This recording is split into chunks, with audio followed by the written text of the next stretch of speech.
in any case, so you can imagine the hell you could inhabit. And then the advantage to that is people are often afraid of moving forward, and no wonder. But you should be way more afraid of not moving forward. And so if you get that hell behind you, it's like, well, do I want to go there? Well, I don't have the effort or the energy. I'm not even sure that it's the right thing. It's like, well, do I want to go back there?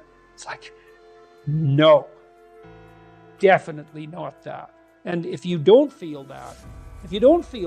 that hell, then you're not nearly as motivated as you could be. Because if you have any sense of just exactly how bloody dismal and dark things could get, then, and that's right there for you. And that was one thing that I thought it was helpful. I thought it was helpful when I did the future authoring to think about where I would go if I went to the wrong place. Why?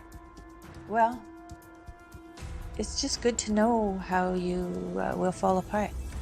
Yeah, well, that and then it's possible. Well, and you can also ask yourself, and studying historical atrocity also helped me with that. It's like, well, do you want to be a what would you call a sadist? You're bitter and resentful. You want to hurt other people? Is that where you want to end up? You want to lie and deceive? Because that's where you end up if you lie and deceive. You want to be resentful and bitter? Because that's where you end up if you're resentful and bitter. Yeah, but sometimes, people, they just don't know what to do about it. So your program helps them to make a plan. Yeah, well, and the plan is really, look, we're visionaries, man. Human beings are visionaries. Really. Well, I found when I did the self-authoring, the 15 minutes of writing that I did, the dreaming I did, when I wrote about my future and just dreamed of what it could be like if it was just what I wanted. Yeah. And then outlined the goals, because you outline goals after that in the future authoring. Those things that I had identified appeared in my life. Those. Yeah, well. And that was quite shocking. Well, the thing is, you look at the world through a goal-directed framework. And so when you switch your goals, what appears to you in the world switches.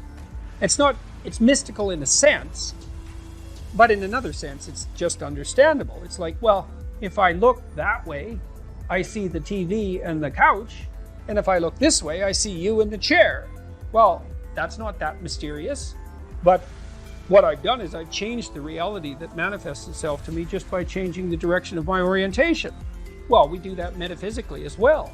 And so, for example, if you decide that you're going to be courageously trusting towards people when they offer you an opportunity, even though you're skeptical and timid, but you decide, no, I'm going to have some faith in people, so I'm going to be courageous and trusting. Then when they open a door to you that's an opportunity, you'll think, oh, that's a door I could walk through, instead of thinking I'm moving into a trap. And it's the same reality in some sense, but the way that you're interacting with it changes. Well, it can change. It can invert. It can change so radically that it barely looks like you're living in the same world. There are a lot of potential interpretations that you can validly lay on the world. And some of them are extremely positive, and they still work. And wouldn't that be lovely if you could lay an incredibly positive vision on the world in a calculating and strategic manner, not an instrumental manner, right? Because you're aiming at something genuinely good, and that would work. And that is how the world works. One of the things I loved about my clinical practice, I loved this. It was so good, and I miss it. We were always working. The best parts of me and my client were working together to make everything about their lives better. And it worked. Like I had lots of female clients who tripled their income in 4 years. They didn't even think that was possible. It's like, well, I don't make enough money. I'm barely making ends meet, single mothers. I have no idea what to do. I don't like my job. It's like, well, let's make a plan here. What do you want? Well, I'd like to make this much money. Why don't we double that? And just because you're going to aim at something. Some people do make more money than that. So maybe it could be you. Well, is that even possible? It's not even possible. It's like, well, let's just assume that maybe it's possible and see what you'd have to do. Well, you got to get your CV together. Well, it's full of holes. Okay, well, let's fix the holes. Okay, now you got to get a plan. Well, I'm not very good at interviews. Okay, let's practice interview till you're not just good at it. You're looking forward.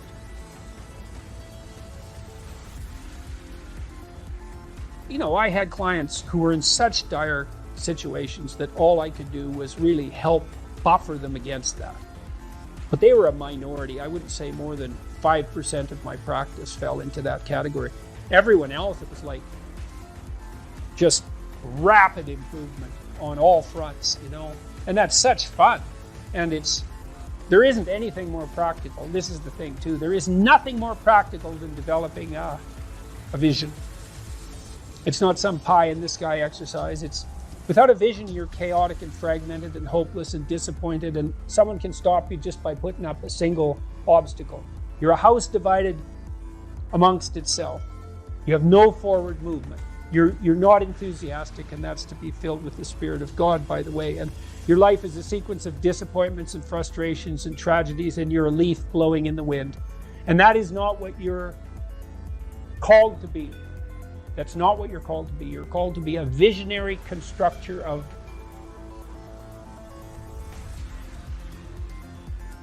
the paradisal vision. Mm-hmm. Really, that's who you are.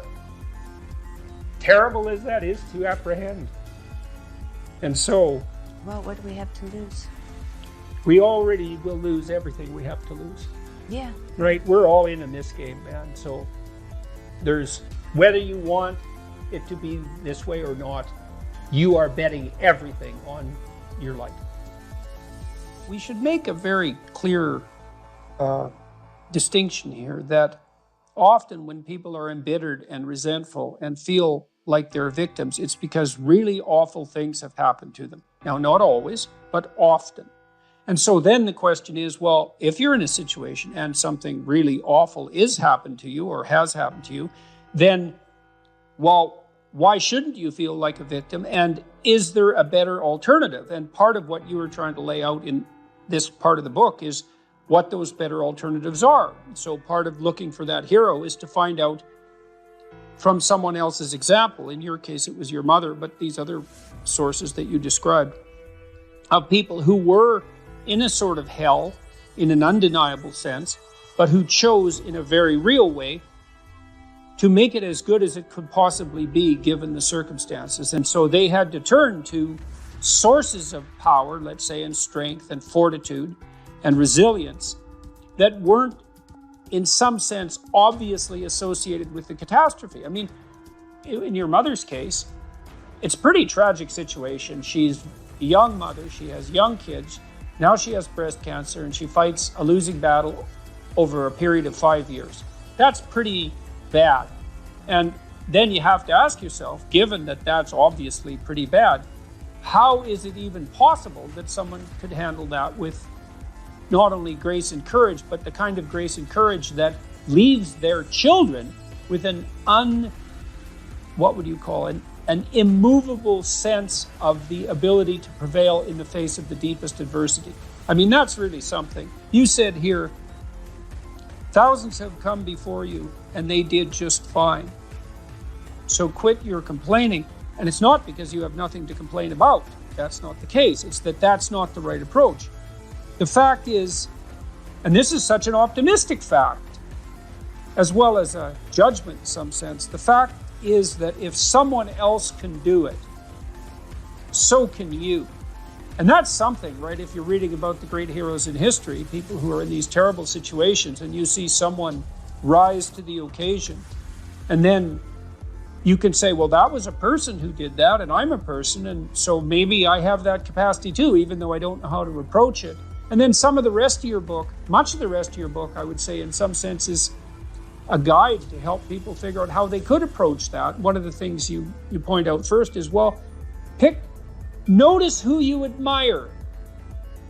And then maybe try consciously practicing becoming like that.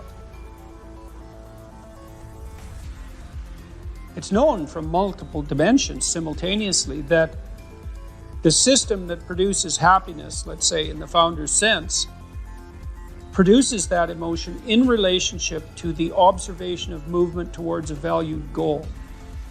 And so you can derive some conclusions from that. The first is that without a goal, there's no happiness by definition, because happiness marks movement towards a valued goal.